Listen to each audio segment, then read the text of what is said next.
Welcome to The Explainer. Today, we're going to talk about a case from 1924 that honestly still has the power to shock and fascinate us. It's the story of two incredibly brilliant young men who thought they could get away with the perfect murder. Okay, so here's how we're going to break this down. First, we'll look at the perpetrators themselves. Then, we're diving into their absolutely chilling motive. After that, we'll see how their supposedly perfect plan completely fell apart. And finally, we'll explore why this case became so infamous and why it's still studied today. All right, so to really get a handle on this crime, you have to start with the two guys behind it all. Two people who, from the outside, seem to have absolutely everything you could ever want in life. So at the center of this whole thing, you've got two names that would go down in history, Nathan Leopold and Richard Loeb. Now, these guys were basically prodigies, super well known in their elite Chicago community.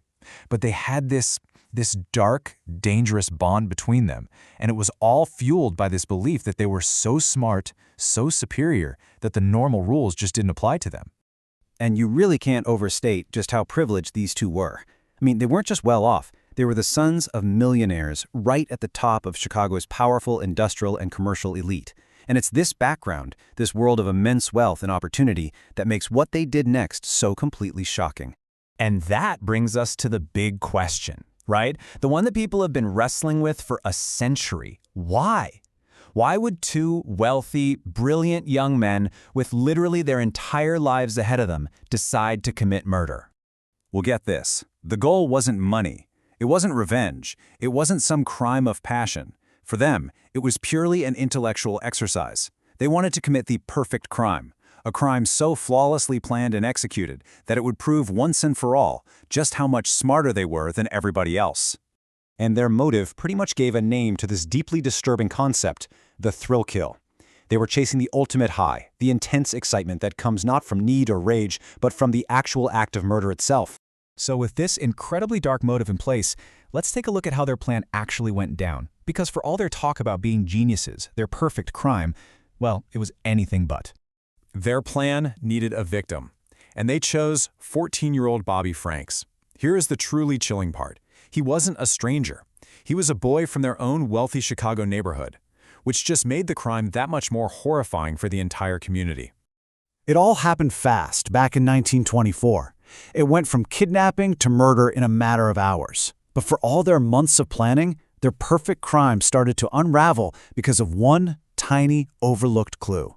Can you guess? It was a pair of Leopold's eyeglasses, a very unique prescription pair that he accidentally dropped at the crime scene, and it was traced right back to him. So yeah, despite thinking they were intellectually superior to everyone, they were caught. They did manage to escape the death penalty, but both of them were sentenced to life in prison. Many years later, their sentences were commuted, and Leopold was actually paroled. So why are we still talking about this almost 100 years later? I mean, what is it about this one brutal crime that's left such a permanent mark on our history? Well, the Leopold and Loeb case basically became the textbook example of a phenomenon we now call affluent youth crime. It just shattered that comfortable, easy assumption that serious crime was only something that happened because of poverty or desperation. And this case wasn't just some shocking headline that everyone forgot about. No way. Its impact has been felt for decades. It's still studied in law and criminology classes. It really cemented the whole idea of a thrill kill in the public's mind. And it forces us to ask these really tough questions about morality, intelligence, and wealth.